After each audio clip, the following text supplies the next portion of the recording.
Soy Ima Puig, psicóloga clínica. Desde hace 40 años ejerzo mi profesión en ámbitos tan diferentes como pueden ser las empresas multinacionales o los clubes deportivos, y no son tan diferentes porque en realidad todos están constituidos por personas y mi trabajo son las personas. Hola Ima, me llamo Diego Barbó, soy padre de 2 niñas y actualmente dirijo una escuela de orientación profesional y vocacional para adolescentes. Es un verdadero placer para mí estar aquí hoy hablando sobre psicología y sobre educación. He leído tu libro, La Revolución Emocional, y hay un concepto que me ha llamado la atención, que es la sostenibilidad emocional. Cuéntanos un poco en qué consiste este término.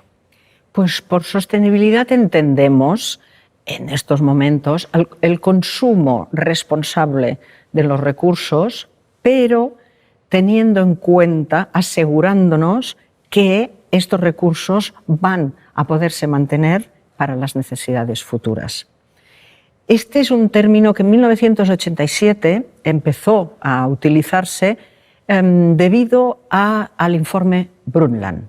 El informe Brundtland fue un informe que solicitó las Naciones Unidas para averiguar el impacto que tenía la economía en los recursos naturales. Se llamó Brundtland simplemente porque la persona que encabezaba el estudio era la primera ministra a la sazón de Noruega, Gro Harlem Brundtland. Y la verdad es que encuentro a faltar la terminología de sostenibilidad emocional, porque hablamos, está muy en el presente, está en nuestras vidas, está muy de actualidad todo el tema de la sostenibilidad ambiental, económica, de la agricultura. Quizá es por deformación profesional, pero yo encuentro a faltar el que podamos hablar de la sostenibilidad emocional. Yo no oigo hablar de emociones kilómetro cero ni de sentimientos de proximidad, que son los que nos corresponden a nosotros y las personas que tenemos a nuestro alrededor. A veces me sorprende la cantidad de recursos que se invierten en la inteligencia artificial y los pocos que probablemente se están invirtiendo en algo tan natural como es las emociones, la emoción natural que tenemos todos, ¿no? Afortunadamente, no siempre es así. Hay empresas, hay personas que están invirtiendo tiempo y recursos económicos para trabajar la sostenibilidad emocional, las emociones de las personas que están trabajando con ellos. Yo puedo dar fe, colaboro con empresas multinacionales, con empresas familiares, con empresas de la restauración, que realmente estamos trabajando para que la sostenibilidad emocional esté en el día a día de estos lugares.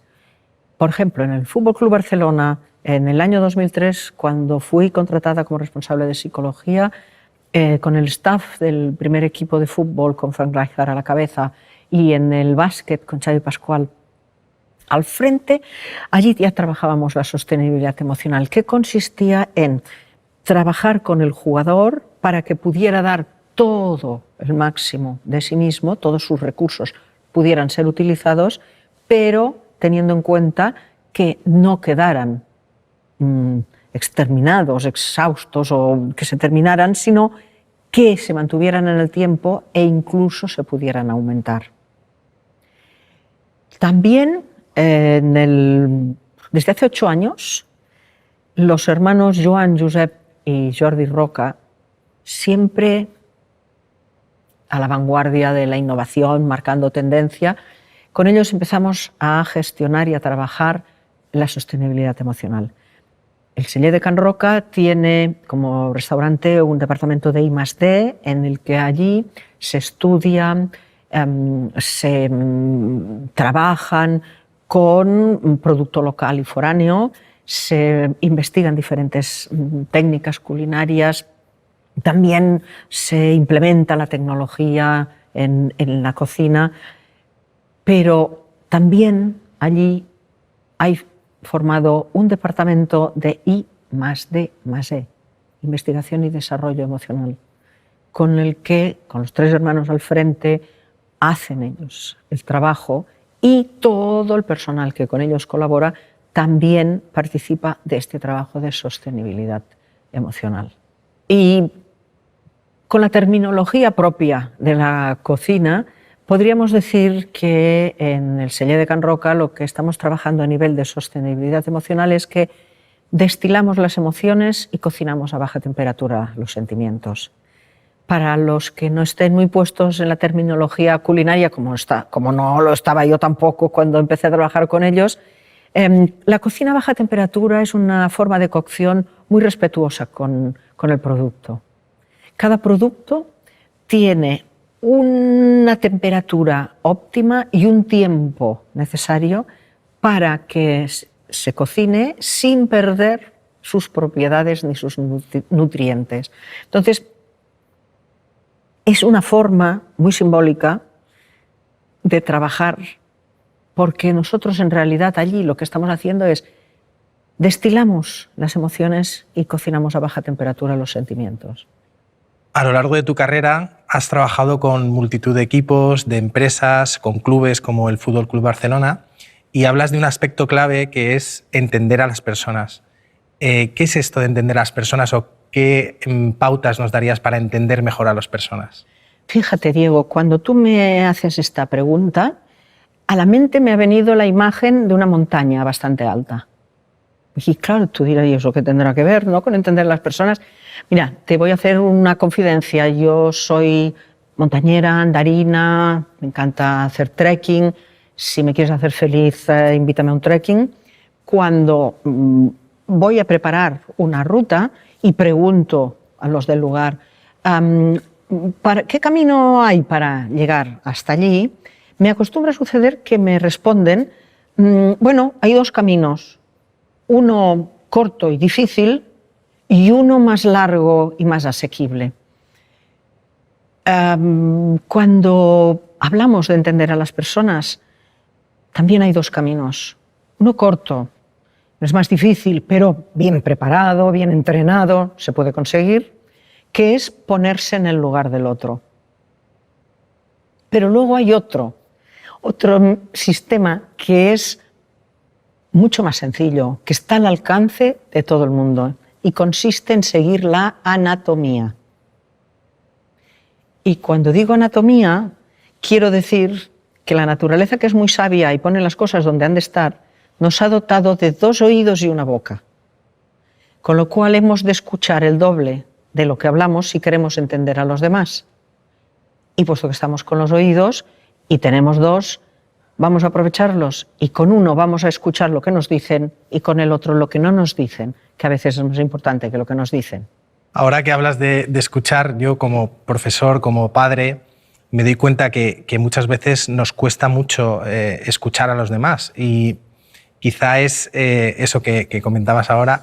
¿Cómo podríamos trabajar y aprender a escuchar a los demás mejor? Fíjate que realmente no sabemos escuchar mucho, no tenemos el hábito ni la costumbre, pero simplemente porque no nos han enseñado a escuchar. Fíjate cómo nos enseñan a hablar de pequeños, cómo aprendemos a hablar, pero a escuchar no pasamos mucho tiempo de pequeños aprendiendo a escuchar. No nos dicen, espérate, que ahora estamos escuchando a esta persona, cuando ella termine, hablarás tú o hablaré yo. No es habitual. Como tampoco es habitual, fíjate, la cantidad de cursos que hay para aprender a hablar.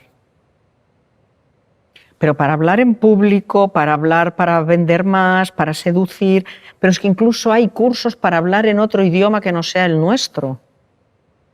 ¿Cuántos cursos conoces, Diego, para aprender? Técnicas de comunicación, sí, dialéctica. Sí, pero sí. Para aprender a escuchar, ¿cuántos cursos conocemos? Alguno debe haber, seguro, pero me gustaría saber el número de matriculados que hay.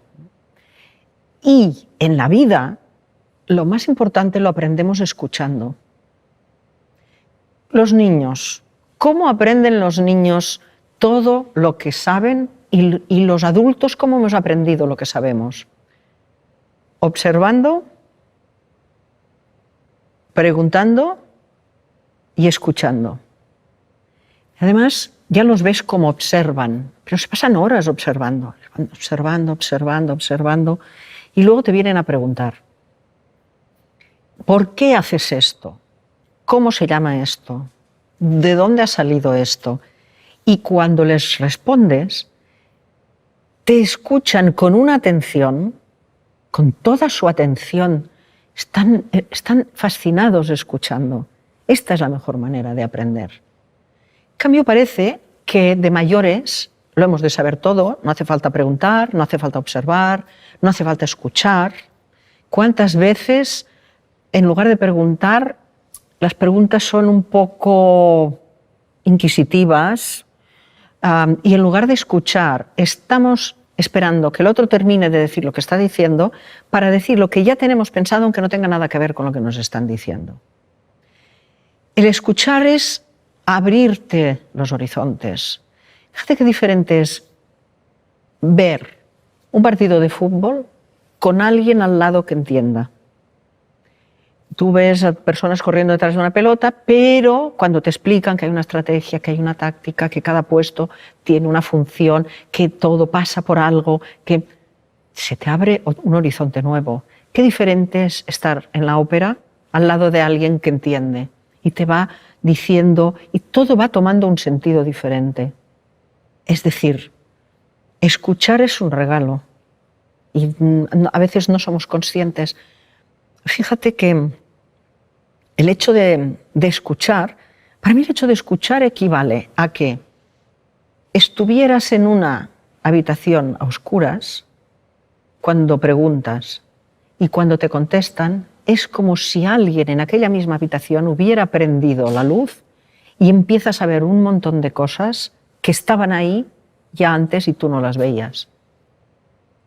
Uno de los momentos de colaboración más genuinos que existe entre personas es cuando uno pregunta y el otro escucha. Los dos salen ganando. El que pregunta obtiene conocimiento y el que responde mejora su autoestima.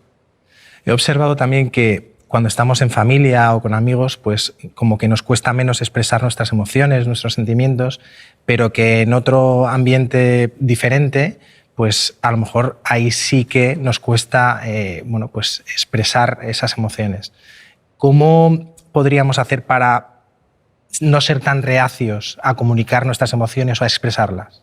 Fíjate, en realidad esta resistencia a compartir emociones y sentimientos viene dada porque todavía está asociada a debilidad, a vulnerabilidad. La idea de que si muestras tus sentimientos estás enseñando unas cartas donde luego te pueden hacer daño por ahí y nadie quiere ser vulnerable. Pero el compartir las emociones y los sentimientos no es un indicador ni de vulnerabilidad ni de debilidad. Al contrario, es un indicador de sensibilidad. Solo el sensible es confiable. No hay que fiarse del insensible, de estas personas frías y duras que van a sacar provecho económico o del que sea de las otras personas a costa de la salud emocional de estas personas. Son una especie que tendríamos que ponerla dentro de las especies a extinguir. El pasado ha sido de los fuertes físicamente. El futuro es de los sensibles. Hace poco tuve la suerte de poder ver el documental sobre Andrés Iniesta, jugador del Fútbol Club Barcelona, grandísimo, y de la selección española, y hablaba sobre una serie de problemas emocionales que afectaron a su vida. Tú fuiste la persona que le trató, que le ayudó a superar esta situación, y me gustaría que nos contaras un poco acerca de esa experiencia y esos aprendizajes. Mira, como terapeuta, yo estoy bajo secreto profesional y mi código deontológico no me permite hablar de los pacientes. Los pacientes sí pueden hablar de su terapeuta, pero los terapeutas de los pacientes no. En el caso de Andrés, en su libro biográfico La jugada de mi vida, tiene un capítulo que se llama Al borde del abismo en el que él cita quién fue su terapeuta y cómo trabajaba y lo que le supuso, ¿no? Y particularmente en el documental sobre su vida se me pidió que yo participara en el documental. Yo me resistí bastante por lo que te decía, porque no me siento cómoda hablando de cuestiones muy personales de los pacientes. Y cuando yo pregunté, pero mi aportación no va a sumar nada, con lo cual yo estaré más cómoda, pero se me comentó, mira, hay algo claro que Andrés tuvo desde el primer momento, porque hay veces que nos pensamos que alguien tiene algún problema de salud o malestar de salud mental cuando tiene un problema inmediato. Es decir, parece que todo el mundo entiende que si hay un problema de trabajo, de salud, de relaciones, que inmediatamente puede aparecer un malestar emocional, ¿no? Pero en este caso, a Andrés lo que quería, y siempre ha querido cuando ha hecho alusión a su tratamiento y a su terapeuta, él quería que todo el mundo supiera que no necesariamente hay que tener problemas visibles y contiguos en el tiempo para poder sentirse mal, sino que él, que lo tenía todo, que probablemente todo el mundo querría tener algo de lo que él tenía, un día empezó a sentirse mal. Y que el hecho de sentirte mal no te has de esconder ni te has de avergonzar, sino simplemente lo has de compartir con tus allegados, buscar un profesional que te ayude y así poder demostrar a todo el mundo con su documental de que sí se sale. Excelente. He observado también que no se suelen expresar o manifestar los sentimientos igual con los nietos que con los hijos. ¿Esto a qué se debe? Fíjate que esto los que somos padres y abuelos damos fe. Porque cuando eres padre y cuando eres madre ya muestras tus afectos y tu cariño y tu ternura a los hijos, pero queda como mediatizado, queda como en un segundo plano porque el primer plano lo toma la responsabilidad. La necesidad de hacerlo bien, de no maleducar, de no perjudicar a tu hijo, con esta sensación siempre de que no sabes si te estás quedando corto o te has pasado de largo, ¿no? Entonces, cuando uno es abuelo, es como que le corresponde la parte lúdica. Es la oportunidad de poder hacer con los nietos lo que hubieras querido hacer con los hijos y todavía a día de hoy no sabes exactamente por qué no lo hiciste. Por no maleducar, como si educar y diversión o buenos ratos fueran incompatibles, que no lo son, ¿no? Entonces, fíjate que ser padres, no sé si estarás de acuerdo conmigo, es de las cosas más difíciles que hay. Súper de acuerdo.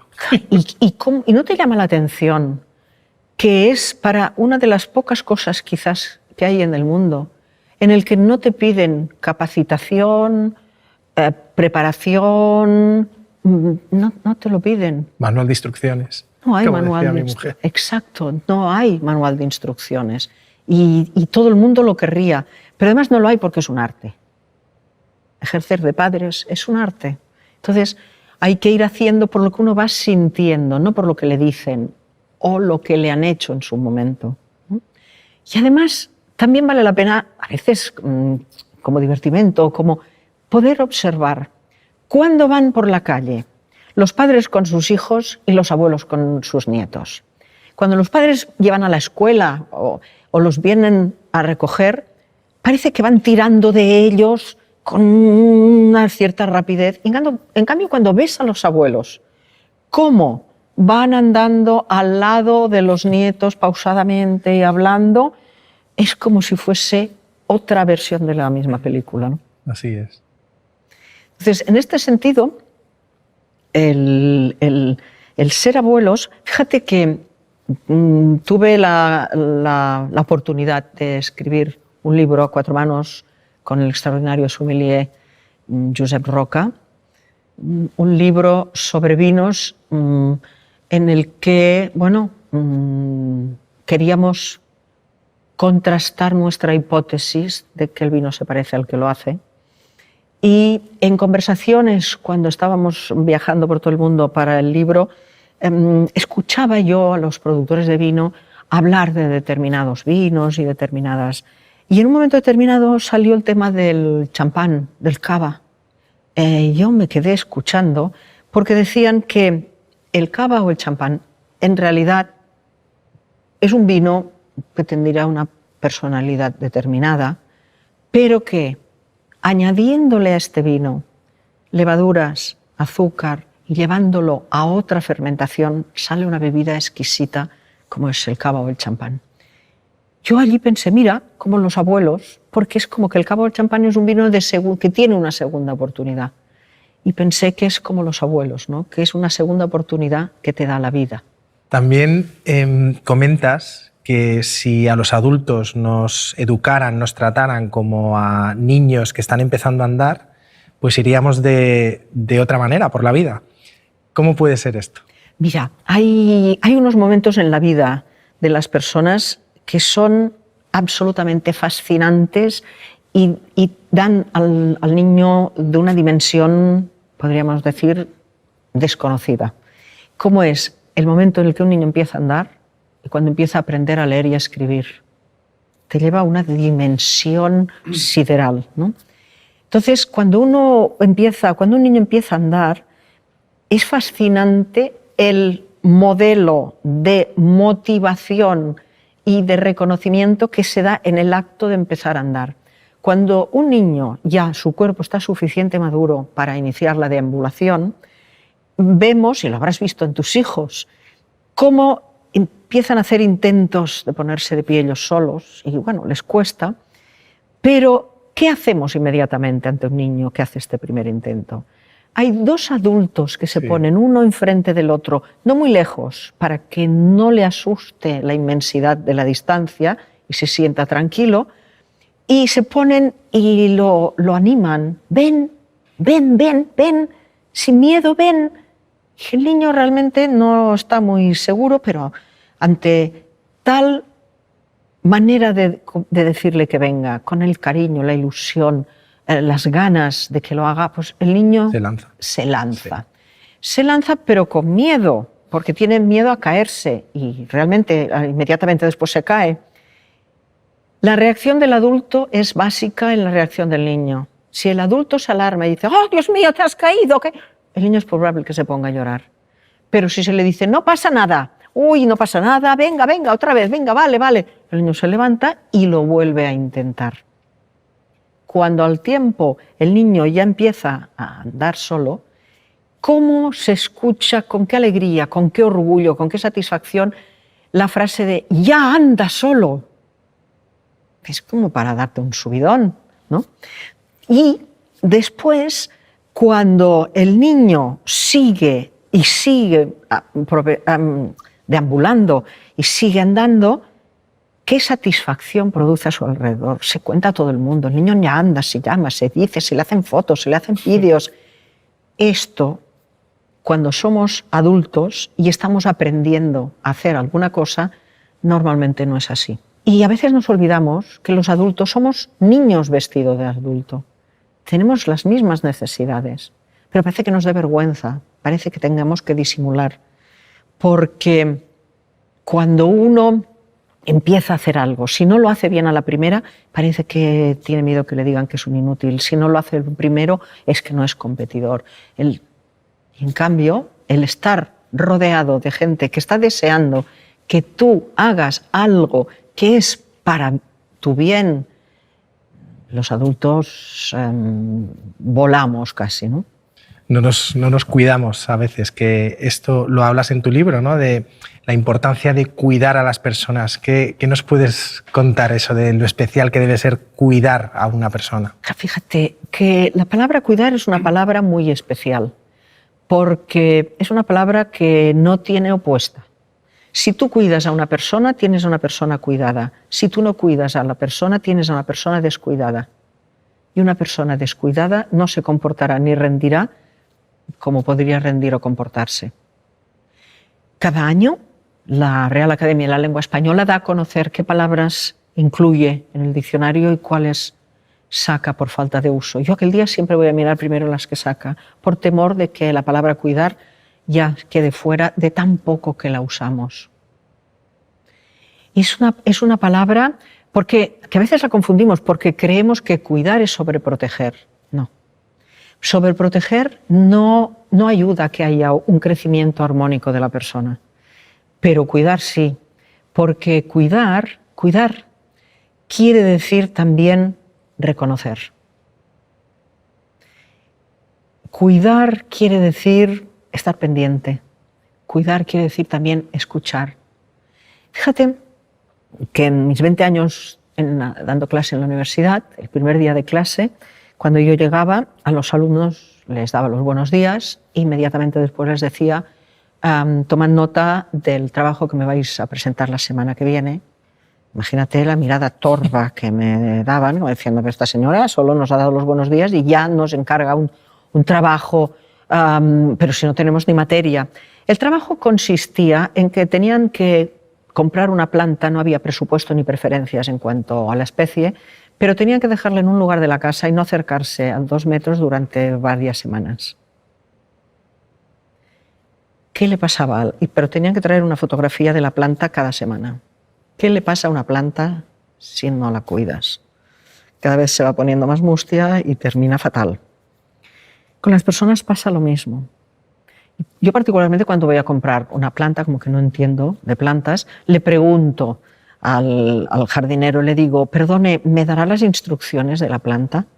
Porque unas necesitan mucha agua, otras pocas, unas necesitan mucha luz, otras pocas, unas son de interior, otras de exterior.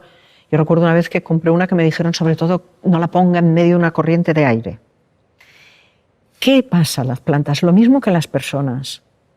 Las personas todas necesitamos lo mismo para sentirnos bien. Lo que cambia es la dosis. Porque unos necesitan que los escuches mucho y otros con un poco tienen suficiente. Unos necesitan que los mires mucho, otros menos. Otros necesitan que los reconozcas mucho, otros con un poco tienen suficiente. Y es que el reconocimiento es una de las bases del cuidar. Llama la atención cómo nos comportamos con el reconocimiento los humanos. El ser humano necesita el reconocimiento como el aire que respira. Es más, podríamos casi asegurar que somos adictos al reconocimiento. Hacemos algo, nos reconocen, nos sentimos pletóricos y ya empezamos a buscar otra cosa para poder hacerla bien y que nos la vuelvan a reconocer. Pero llama la atención los rancios y tacaños que somos con el reconocimiento. Si tenemos una pareja, unos hijos, unos colaboradores, unos amigos, que de 100 cosas hacen 90 bien y 10 mal, nos van a señalar las 10 que hacemos mal. No nos van a decir las 90 que hacemos bien. Pensamos lo que hacen bien, pero decimos lo que hacen mal. Podríamos darle de vez en cuando un vuelco, porque pensamos cómo me gusta esto, qué bien lo hace, cómo me gustaría hacerlo como lo hace, y no decimos nada. Pero en cambio, a la que hay alguien que hace algo que no nos gusta, esto no se hace así, esto podrías haberlo hecho de otra manera. Y todavía llama más la atención porque, visto así, parece que es muy costoso dar reconocimiento. Pero es gratis. Es gratis. Y yo me temo que el día que Hacienda descubra los beneficios que da el reconocimiento, nos va a hacer pagar por dar reconocimiento. Porque en las empresas en las que colaboro, con las personas en la consulta con las que trabajo, cuando preguntas qué es lo que encuentras a faltar en tu empresa o en tu relación de pareja o el 90% te dicen: no me siento suficientemente reconocido. Y cuando alguien no se siente suficientemente reconocido, podemos empezar a estar seguros que hemos dado el primer paso para que las cosas empiecen a no andar bien. Fíjate si es importante el concepto cuidar, porque si no te han cuidado, es muy difícil que sepas cuidar. De la misma manera que si no te han escuchado, es difícil que sepas escuchar. Si no te han querido, es difícil que sepas querer. Si no te han puesto límites, es difícil que los sepas poner. Si no te has sentido reconocido, es difícil que sepas reconocer. En el sentido de cuidar, a mí me parece apasionante la experiencia del profesor, del doctor Escardó.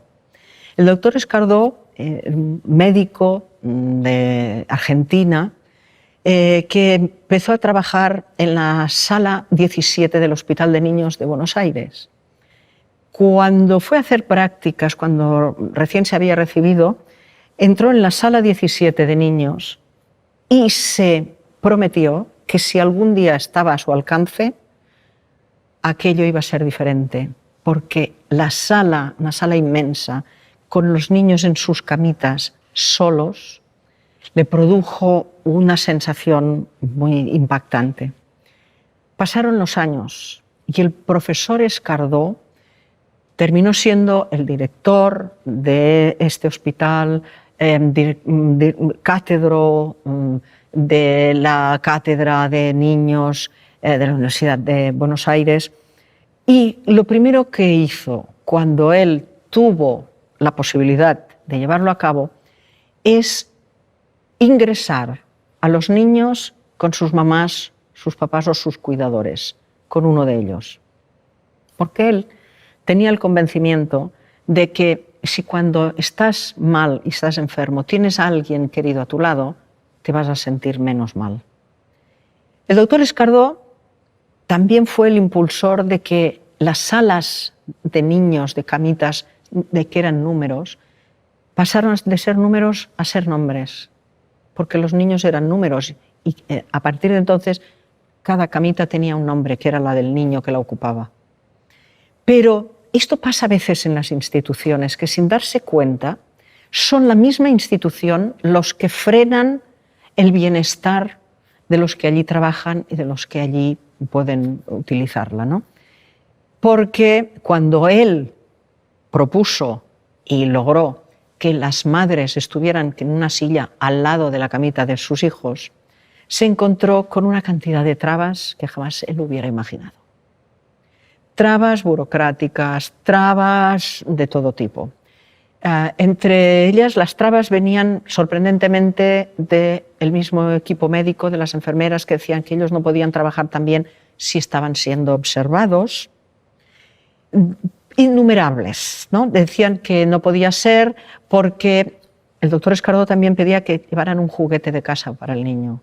Y decían que no, porque entonces si los niños se cambiaban los juguetes se podían infectar, pero casualmente cuando habían los juguetes y los niños estaban con sus familiares o sus cuidadores, había menos infectados.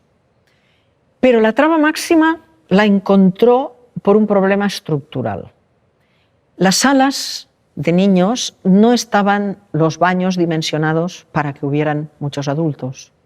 Con lo cual, la gran queja vino por la parte sanitaria diciendo que como no estaban dimensionados ni la limpieza preparada para que los baños fueran ocupados por tantos adultos, que no podían estar los adultos ahí. El doctor Escardó lo resolvió convocando a todas las madres y dando un anuncio a todas las madres que iban a estar con sus niños, diciendo que tenían que traerse unos artículos de limpieza y que iban por tandas y por turnos a hacer la limpieza de los baños. Años después, cuando al doctor Escardó le dieron un premio por ser tan novedoso y tan innovador, en su discurso él solo dijo: innovador, si llevo 30 años intentando hacerlo porque ya me parecía que era esencial. Dio la casualidad, cosas de la vida, que yo asistí a un congreso de recursos humanos y en la hora de la comida, pues bueno, fui invitada a la mesa presidencial y estábamos hablando justamente de que muchas veces las empresas, pues en lugar de implementar beneficios para los que allí están, pues parece que son los que ponen las trabas. Y yo lo asocié con la historia del profesor Escardó y la expliqué. Realmente fueron muy educados porque me escuchaban con mucha atención, pero había una persona especialmente que estaba como emocionada cuando yo estaba explicando esto. Cuando yo terminé de explicarlo, me preguntó, ¿pero usted conoció al doctor Escardó? Y yo le dije, pues mire, no, la verdad, me hubiera gustado conocerlo, pero no lo conocí, pero esto me lo ha explicado un doctor que sí trabajó allí con el doctor Escardó. Y entonces me dice, emocionada, es que yo sí conocí al doctor Escardó, fue mi pediatra y gracias a él yo pude estar con mi mamá cuando estuve ingresada. Se cerró el círculo ahí. Nos cuentas también en el libro una historia preciosa sobre un jugador de fútbol profesional que ha jugado en Osasuna, en el Real Madrid, Baldo.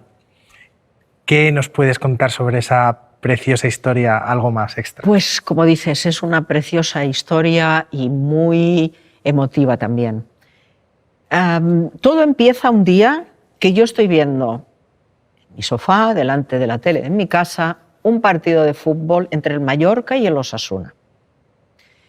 Un jugador hace un gol y se dirige rápidamente hacia la cámara, se levanta la camiseta y debajo llevaba otra blanca que ponía en rotulador grueso, gracias hermana Marina. A mí me sobrecogió, porque pensé que una celebración así tenía que tener un motivo muy potente. Y me puse a buscar en la prensa deportiva y localicé al cabo de unos días en un diario de León, en las notas de deportes, que Baldo López, natural de Villablino, provincia de León, había marcado 2 goles al Mallorca y que se los había dedicado a la hermana Marina de Cáritas. Ya teníamos una pista. En Cáritas peiné prácticamente España a llamadas telefónicas, a las diferentes diócesis y casas de Cáritas, hasta que di con la hermana Marina, 42 llamadas después. Y entonces fue cuando yo le pregunté, ¿puedo venir a Madrid a hablar con usted?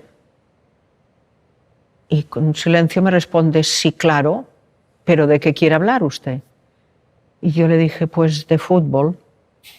Y tras otro silencio me dice, muy bien, a mí me gusta mucho el fútbol y me gusta mucho hablar de fútbol, pero le advierto por su acento que yo soy del Real Madrid. Yo le dije, no hay ningún problema, faltaría más. Y me fui a Madrid. Llego a Madrid, me recibe la hermana Marina y me dice, bueno, ¿y de qué quiere hablar usted de fútbol? Digo, querría hablar de Baldo. Y se le ilumina la cara y me dice, ¿lo conoce usted? Digo, yo no, de nada, pero creo que usted sí.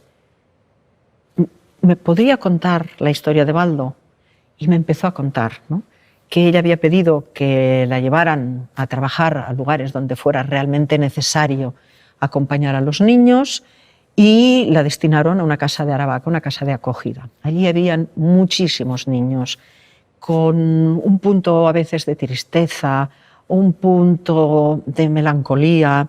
Ella estaba muy preocupada porque no sabía cómo arrancarles sonrisas, cómo motivarlos para que aprendieran a leer y a escribir, algo que iba a ser básico en su vida.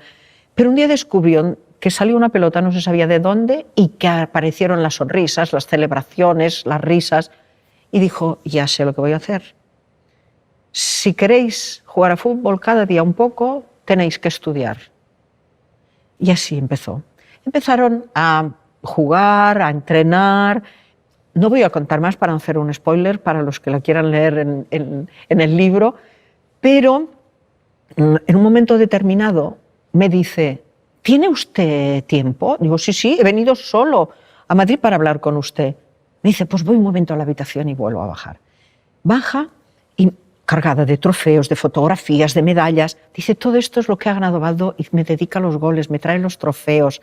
Y entre lo que había una camiseta dedicada con rotulador negro que ponía, gracias hermana Marina por los años que me diste, no lo olvidaré jamás. Y yo, absolutamente emocionada, le digo, pero qué majo, ¿no? Este chico, qué agradecido. Y con toda la tranquilidad del mundo me dice la hermana Marina, fíjate, ¿verdad? Yo al fin y al cabo solo le di cariño. Me conmocionó tanto que esta historia que pasó hace 20 años, yo la escribí a la vuelta y la guardé en un cajón. Cuando yo terminé el libro La Revolución Emocional, y yo quería, es de las cosas más difíciles para mí, cómo se termina un libro, y lo quería terminar de manera que pudiera explicarse una historia que fuera fiel al espíritu de lo que quería yo explicar en el libro. Y entonces, como que no le he olvidado jamás, me acordé de la hermana Marina y Baldo, y es la historia que termina, con la que termina el libro. Con mis alumnos, lo que veo, por ejemplo, como profesor, como orientador, veo que les cuesta mucho trabajar en equipo. En las empresas, si les preguntas, normalmente ellos te dicen que lo más difícil es gestionar personas. ¿Qué es lo que nos pasa? ¿Que nos gusta mucho trabajar individualmente o en equipo? ¿Por qué nos cuesta tanto? Fíjate que educar es un arte. Tú lo sabes bien. Y gestionar equipos de personas también es un arte. Porque como hemos visto, todos necesitamos lo mismo, pero en dosis diferentes, en momentos diferentes. Tenemos un equipo en el que hemos de estar gestionando las necesidades, los límites, los reconocimientos, a nivel individual y a nivel grupal. Con lo cual no es sencillo, pero tampoco es complicado si se tiene interés en hacerlo. Porque cuando alguien ha de estar gestionando un equipo, ha de hacer lo mismo que hemos hecho cuando hemos aprendido de pequeños y hemos visto, ¿no? Ha de observar, ha de preguntar y ha de escuchar. Con estos principios uno se entera de un montón de cosas que aparentemente no están sucediendo. Hay estudios que demuestran que en los trabajos de equipo, un 50% de las cosas que suceden se ven, se hablan y se pueden cambiar. Pero hay un 50% de las cosas que suceden que no se ven, no se hablan y no se pueden cambiar. Entonces, uno ha de preguntar y observar y no tener reparo, decir, es que si pregunto se van a pensar que no sé. Claro, si no sabes hay que preguntar, es la manera de saber. Fíjate, hay una historia en este sentido que ahora que lo estamos comentando es vivida también en el mundo del fútbol en este caso. Me viene un entrenador y me dice, yo hay un jugador que lo estoy viendo que no lo veo bien, Ima, le pasa algo, no está bien. Por favor, pregúntale qué le pasa, averigua qué le pasa y vamos a ver qué hacemos. Yo le digo, no, yo no le tengo que preguntar lo que le pasa. Eres tú el que lo ha descubierto, eres tú el que está día a día con él trabajando, pregúntaselo tú. Y me dice, no, yo no, porque no sabré qué preguntarle. Digo, pero es tan sencillo como lo que me estás preguntando a mí. ¿Qué te pasa? Te veo diferente, te puedo ayudar en algo. No, porque tú sabes más, porque además no, porque yo no lo haré bien. Y digo, vamos a hacer un trato. Se lo preguntas tú y yo te digo qué es lo que le has de preguntar. Hecho. Y me dice, ¿qué le pregunto? Digo, pues pregúntale, ¿de qué color lleva hoy los calcetines? Y me mira y me dice, ¿cómo? ¿Pero cómo quieres que yo le pregunte esto? ¿Qué va a pensar de mí? Soy el primer entrenador, yo esto no lo puedo preguntar a nadie. Y yo le dije, hemos hecho un trato, yo lo he cumplido. Ahora lo has de cumplir tú. Dice, sí, es verdad, voy. Se va hacia allí y le pregunta. Y a la vuelta me dice, estoy absolutamente asombrado. Y yo pensé, a ver, ¿qué habrá pasado? ¿Qué le habrá dicho? Dice, le he preguntado, ¿de qué color llevas hoy los calcetines? Y me ha contestado, mi mujer no se adapta a Barcelona. Todos tenemos, cuando tenemos una preocupación, estamos deseando que alguien nos pregunte para poder compartirla, para poder sentir a alguien que nos escucha, que nos eche un cable. Sin olvidar que las alegrías compartidas son más y las tristezas compartidas son menos. Entonces, todos estamos deseando que alguien nos pregunte para poder expresar lo que sentimos. Hay un método que a mí me ayuda muchísimo, no solamente me ayuda, sino que en 40 años gestionando equipos podrás suponer que he probado muchos métodos y que algunos me han dado los resultados deseados y otros chascos considerables, con lo cual me he quedado con el método que siempre me da resultados. Y no siempre en un equipo de trabajo se logran los objetivos que uno se ha marcado, porque hay muchas veces variables que no dependen de ti, hay imprevistos y si no dependen de ti, pues no los puedes gestionar. Pero hay un método que es con el que yo trabajo desde hace muchísimos años, más de 30, que siempre me da resultados, y es el método Balin. Es un método que siempre da resultados porque, aunque no logres conseguir tus objetivos, que no siempre es posible, al final del trabajo sí que has logrado algo que antes no tenías, te vas con algo que antes no tenías, y es un mayor y un mejor conocimiento acerca de las personas. Y sea cual sea la profesión que hagamos, como más y mejor conozcamos a las personas, mejores profesionales seremos. Yo te voy a contar la historia tal como me la contaron a mí, para que entendamos el espíritu del método Balin. Yo pregunté, ¿esta historia ha sucedido tal cual? Y se me contestó, si non è vero è ben trovato, es el espíritu del método Balin. El doctor Michael Balin era hijo de un médico rural de un pequeño pueblo de Hungría, y él vio lo que era ser médico, porque su padre era médico y muchas veces le decía, oye, acompáñame a las afueras a visitar a un paciente, y él vio lo que era ser médico. Y ser médico era, llegaba a la casa del paciente, entraba a la habitación, se sentaba en la cama del paciente, le miraba a los ojos, lo tocaba, le preguntaba qué sucede y podía decirle, pues se me cayó el tractor encima, doctor, otra vez, vamos a ver, bueno, ahora esta vez es menos grave que la otra.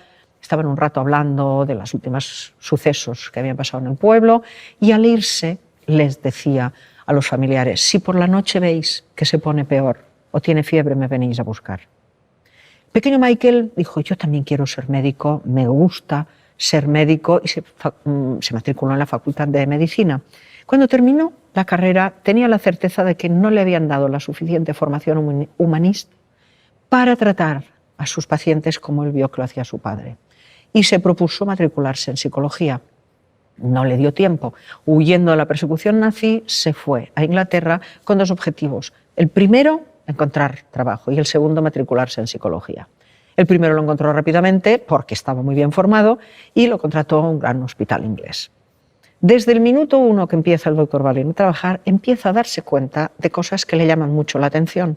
Su lema siempre había sido que las cosas no son por casualidad, sino por causalidad, y a la causalidad se llega mediante la observación. Se puso a observar y observó que las mismas enfermedades que en el pueblo su padre, sin apenas medios, curaba en un tiempo determinado, en el gran hospital inglés, con todos los medios posibles, tardaban más tiempo en curarse y a veces se cronificaban.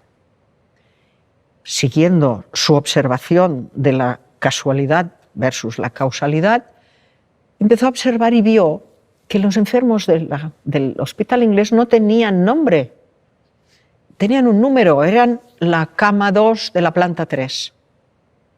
Observó que cuando pasaba el doctor la visita a las salas, normalmente no pasaba el doctor solo, pasaba acompañado de una nube de médicos jóvenes con una bata desabrochada.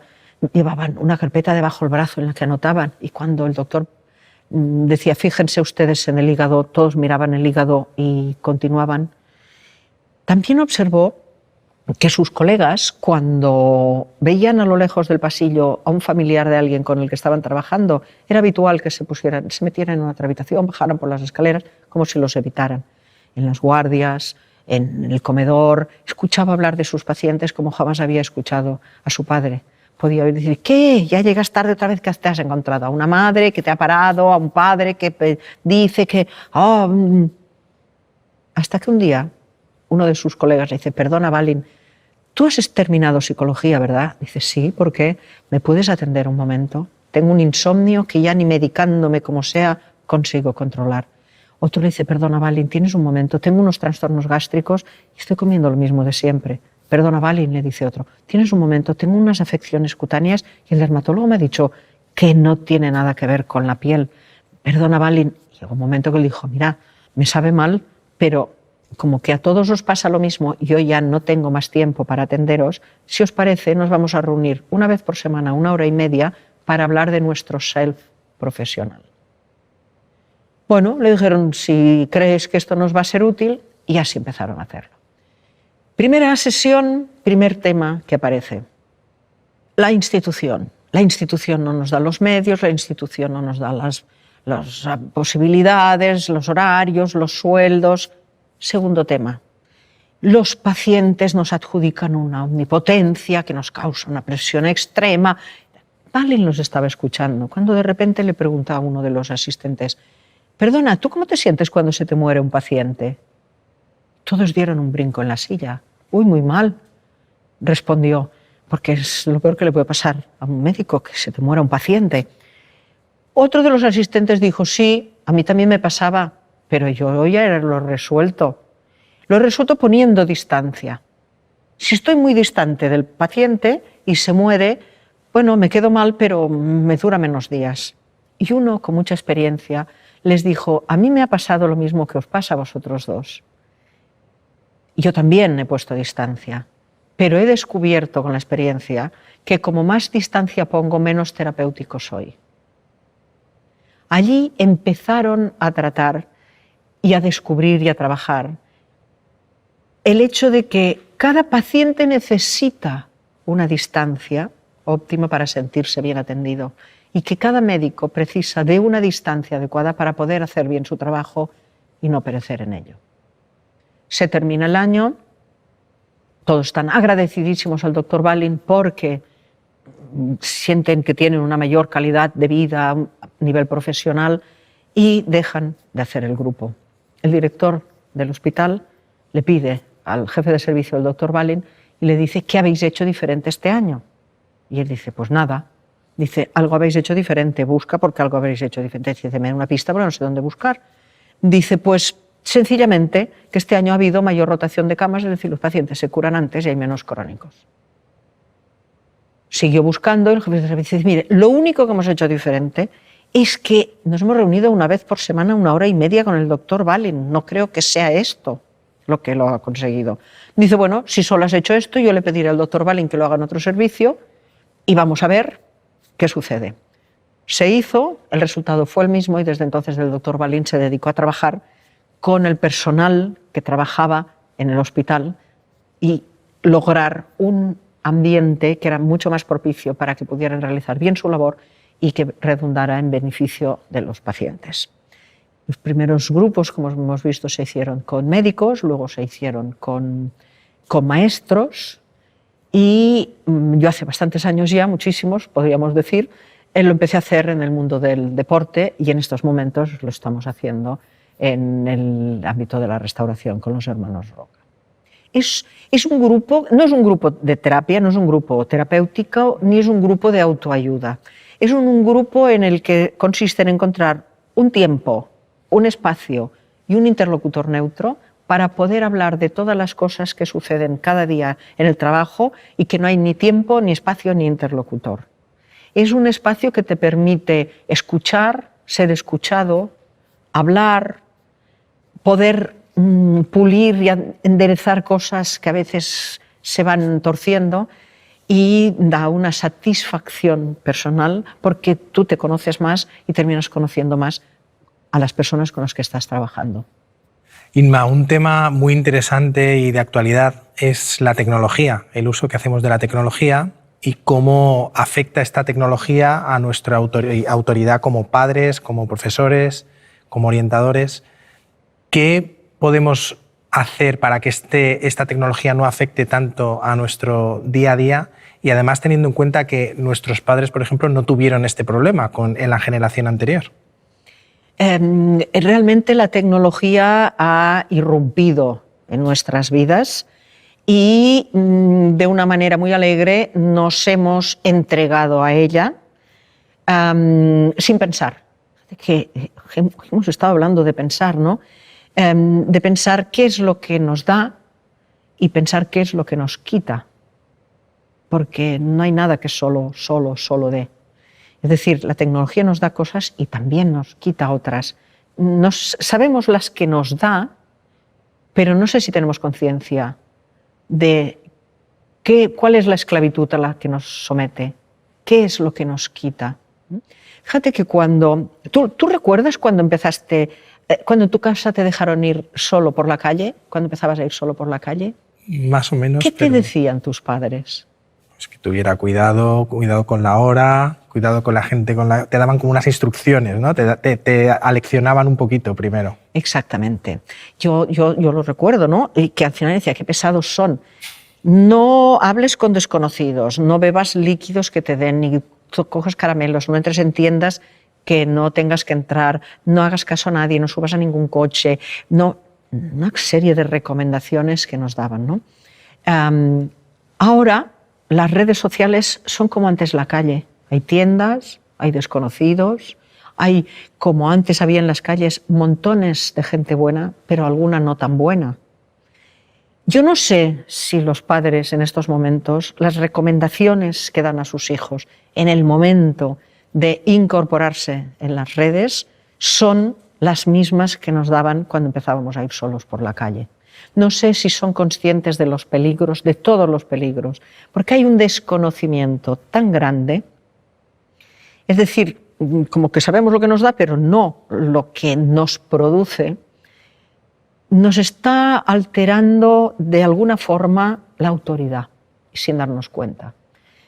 Fíjate que cuando éramos pequeños y se te estropeaba el reloj, la bicicleta o un cochecito o algo, íbamos a la autoridad, que eran los padres, los abuelos, que sabían más que nosotros de todo. Y cuando nosotros no habíamos conseguido arreglar una cosa, le decíamos, oye, mira qué me pasa, mira, pues te lo arreglo así, así, y ya está. La autoridad sabía más de todo que nosotros. En estos momentos, por lo menos mis coetáneos, es habitual escuchar, decir, ay, ahora no sé qué me pasa con el móvil. Bueno, cuando venga mi nieto le diré que me lo arregle. Se me ha desprogramado la tele. Cuando venga mi hijo a verme le diré que me la reprograme. Esto que parece solo un hecho operativo va mucho más allá, porque tu autoridad va disminuyendo, porque estás necesitando conocimientos del otro y esto va a tener una contrapartida. En este sentido, yo recuerdo, fíjate, en 20 años dando clase en la universidad, yo he vivido cuando los alumnos tomaban apuntes con bolígrafo y papel a tomarlos con el ordenador. El paso ha sido muy grande, pero además me coincidió que la universidad se trasladó, el campus, a las afueras de Barcelona, y entonces a los profesores se nos convocó para darnos un curso de utilización de toda la domótica que se iba a instalar en las nuevas aulas. A los profesores, porque claro, las cortinas, las persianas, las pizarras, las luces, los proyectores, antes lo hacías de forma manual, te entraba el sol y te molestaba y corrías la cortina, pero ahora había como una consola de un avión, parecían los mandos de un avión, y nos tuvieron que hacer un cursillo para enseñarnos cómo iban las ventanas, cómo iba todo. Estábamos un poco como, nos sentíamos ridículos, y decíamos, tener que venir aquí a hacer unas horas de esto. ¿Qué pasó? A mí me tocó dar una de las primeras clases que se hizo en el nuevo edificio. Cuando yo entraba en los primeros años de dar clase al aula, y yo miraba a los alumnos y los alumnos me miraban a mí, yo estaba segura, y ellos también, de que yo sabía más de prácticamente todo que ellos. Aquel día yo entré en el aula de la misma manera y el sol, eran las 4 de la tarde, caía así de refilón y molestaba a varias filas de alumnos, y entonces pensé, bueno, voy a correr las cortinas. Miré los mandos, dije, lo de las cortinas era esto, y no, bajó la pizarra. Entonces dije, no, esta es la pizarra, entonces la cortina debe ser la otra, y no. Entonces se bajaron las persianas, la cortina seguía sin moverse. Entonces, en unos instantes, aquello era un baile de cortinas, proyectores, pizarras. Un silencio sepulcral estaba instalado en el aula, hasta que de repente una voz caritativa dijo, ¿quiere que la ayude? Y yo inmediatamente dije sí. Vino y él, que no había hecho el cursillo de domótica, apretó a la primera y a la primera paró el proyector, la cortina la puso donde tenía que estar. Cuando yo levanté la vista y miré a mis alumnos, había una mirada de ternura y condescendencia en ellos, como queriendo decir, fíjate, como mi madre. Allí sentí que mi autoridad empezaba a tambalear. Es decir, son situaciones en las que no nos damos cuenta y la brecha tecnológica, la brecha digital, no solamente es por edades, sino también es por conocimientos, también es por las consecuencias de la brecha digital. Bueno, Inma, por último, tengo que preguntarte algo obligado. ¿Cómo crees que serán las personas en el futuro? ¿Cómo serán las emociones del futuro? Una persona con futuro es una persona que no tiene coartada la creatividad, porque la creatividad permite la innovación. Y la innovación es lo que convierte el presente en el futuro. Normalmente asociamos innovación con tecnología, pero si vamos al diccionario, otra vez más veremos que innovar significa hacer lo mismo que se hacía con la intención de mejorarlo. Y podemos innovar en muchos campos. Podemos innovar en el campo de las emociones también. Y no se habla de innovación emocional. La persona con futuro no es una persona que está haciendo, que mañana va a hacer lo mismo que está haciendo hoy. La humanidad ha vivido, hemos vivido y nos ha producido un gran cambio en la sociedad y en nuestra vida profesional porque vivimos la revolución industrial. En estos momentos estamos inmersos en la revolución tecnológica. Pero si no hacemos la revolución emocional, no nos va a servir de nada las revoluciones que hemos hecho hasta ahora. Es una revolución en la que por primera vez en la historia habrá una revolución en la que todo el mundo va a ganar, porque en las revoluciones habitualmente uno gana y el otro pierde. En estas todo el mundo va a salir ganando. Vale la pena que nos convirtamos todos en verdaderos revolucionarios emocionales. Inma, de verdad ha sido un verdadero placer poder compartir este momento contigo, así que simplemente agradecértelo. Muchas gracias. No, el placer ha sido mío, ha sido fantástica la conversación, las preguntas. Me han sugerido tantas historias y tantas experiencias que de verdad que te lo agradezco, Diego. Gracias.